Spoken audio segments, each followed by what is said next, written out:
जोधपुर जयपुर के बाद राजस्थान का दूसरा सबसे बड़ा रेगिस्तान शहर है। अपनी अनूठी विशेषताओं के कारण इस शहर को दो उपनाम सन सिटी और ब्लू सिटी मिले हैं। सन सिटी नाम जोधपुर के चमकीले धूप के मौसम के कारण दिया गया है, जबकि ब्लू सिटी नाम शहर के मेहरानगढ़ किले आसपास स्थित नीले रंग के घरों के कारण दिया गया है। जोधपुर को थार के प्रवेश द्वार के रूप में भी जाना जाता है, क्योंकि ये शहर थार रेगिस्तान की सीमा पर स्थित है। ये शहर 1459 में राठौड़ परिवार के नेता राव जोधा द्वारा स्थापित किया गया था। इससे पहले शहर को मारवाड़ नाम से जाना जाता था, किंतु वर्तमान नाम शहर के संस्थापक एक राजपूत मुखिया राव जोधा के नाम पर दिया गया है। पहले दिन के सफर की शुरुआत करते हैं मेहरानगढ़ किले से, जिसे मेहरान किले के रूप में भी जाना जाता है। जोधपुर में 1459 में राव जोधा द्वारा बनाया गया था। ये देश के सबसे बड़े किलों में से एक है। ये 410 फीट ऊंची पहाड़ी की चोटी पर स्थित है और विशाल दीवारों द्वारा संरक्षित है। जोधपुर में सबसे आसानी से पहचाने जाने वाले किलों में से एक। ये कई हॉलीवुड और बॉलीवुड प्रस्तुतियों जैसे the Lion King, the Dark Knight Rises और हाल ही में ठग्स ऑफ हिंदुस्तान में दिखाई दिया है।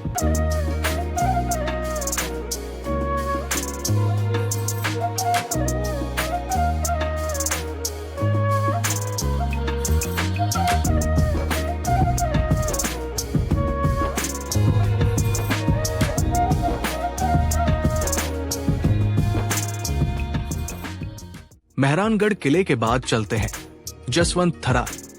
जोधपुर में देखने लायक जगहों में से एक है। जसवंत थड़ा को मारवाड़ का ताजमहल भी कहा जाता है। ये मेहरानगढ़ दुर्ग की तलहटी में एक ऊंची पहाड़ी पर बना हुआ है। जसवंत थड़ा का निर्माण महाराज जसवंत सिंह द्वितीय की स्मृति में उनके बेटे महाराज सरदार सिंह जी ने बनाया था। महाराजा सरदार सिंह को समर्पित ये स्मारक 1899 में बनाया गया था।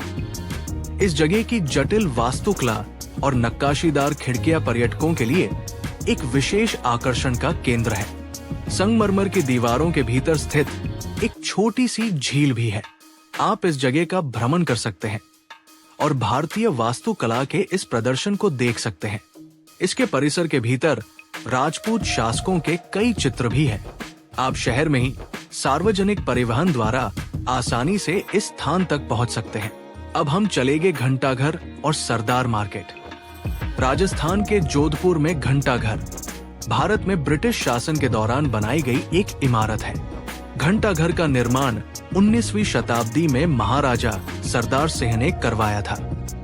घंटाघर पर्यटकों के लिए हमेशा खुला रहता है और आप इसके शीर्ष क्वार्टर तक चढ़ सकते हैं और नीचे शहर का अवलोकन कर सकते हैं। ये सरदार बाजार के करीब स्थित है और आप यहाँ सुंदर दुकानों और रंगीन सामानों के मनोरम दृश्य देख सकते हैं और उन्हें खरीद भी सकते हैं। जब आप सरदार बाजार में खरीदारी के लिए जाते हैं तो आप घंटाघर जा सकते हैं। ये मुख्य बाजार से कुछ ही कदम की दूरी पर स्थित है। पहले दिन हम इन्हीं स्थान पर घूमेंगे। दूसरे दिन की शुरुआत करते हैं तुर्जी का झालरा। जोधपुर में और उसके आसपास कई प्राचीन बावड़ियां स्थित हैं, जिनका उपयोग पूरे शहर में पानी इकट्ठा करने और जमा करने के लिए किया जाता था। जोधपुर एक पहाड़ी के तल पर स्थित होने के कारण ये बावड़ियां भारत में विकसित कई प्रकार के भंडारण और सिंचाई टैंकों के उदाहरण हैं। मुख्य रूप से पानी की उपलब्धता में मौसमी उतार चढ़ाव से निपटने के लिए हमारे पसंदीदा बावड़ियों में से एक शहर के ठीक बीच में स्थित है तोरजी का झालरा। इसके बाद चलते हैं हम उमैद भवन पैलेस। ये जोधपुर में ऐसी जगह है जिसे हर किसी को देखना चाहिए। उमैद भवन का दृश्य इतना राजसी और भव्य है कि आपको इस महल में जाने की इच्छा होने लगती है। वर्ष 1943 में बनकर तैयार हुआ ये महल तब दुनिया का सबसे बड़ा शाही निवास था। एक छत के नीचे 347 कमरे वास्तुशिल्प का चमत्कार ही तो है। महल के कुछ हिस्सों को संग्रहालय में बदल दिया गया है। वहीं इसका एक हिस्सा ताज होटल्स द्वारा संचालित है। इसका प्रमुख भाग अभी भी वर्तमान राजा महाराज गज सिंह का शाही निवास है। कहा जाता है कि ये महल दुनिया के सबसे शानदार होटलों में से एक है। अगर आप पुरानी कारों के शौकीन हैं, तो ये यात्रा आपको सपने की तरह लग सकती है, क्योंकि महल 1917 के बाद से शाही गाड़ियों का एक विशाल संग्रह प्रदर्शित करता है। इस यात्रा के लास्ट में हम जाएंगे मंडोर गार्डन। जोधपुर के लोकप्रिय पर्यटन स्थलों में से एक मंडोर गार्डन आराम करने के लिए सबसे अच्छे पार्कों में से एक है। मंडोर उद्यान का इतिहास 6वीं शताब्दी के समय का है।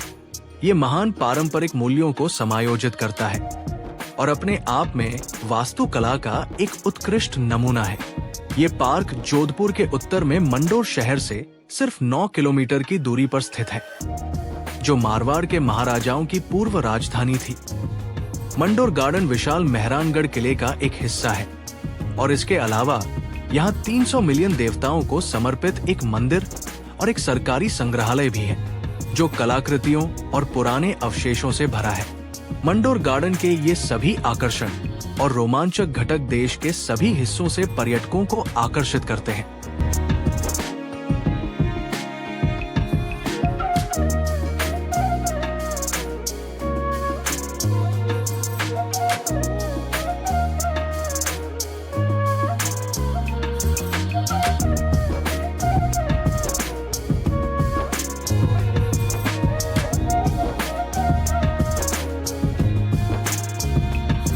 कैसे पहुंचे जोधपुर? जोधपुर दिल्ली से करीब 600 किलोमीटर की दूरी पर स्थित है तथा देश के सभी बड़े शहरों से ये रेल मार्ग और सड़क मार्ग से जुड़ा हुआ है। कई शहरों से यहाँ जाने के लिए डायरेक्ट फ्लाइट भी है। तो दोस्तों, ये थी जोधपुर की यात्रा। ये शहर अपनी समृद्ध संस्कृति, भव्य किलों और स्वादिष्ट भोजन के लिए प्रसिद्ध है। अगर आपको ये वीडियो पसंद आई हो तो लाइक, शेयर और सब्सक्राइब करना न भूलें।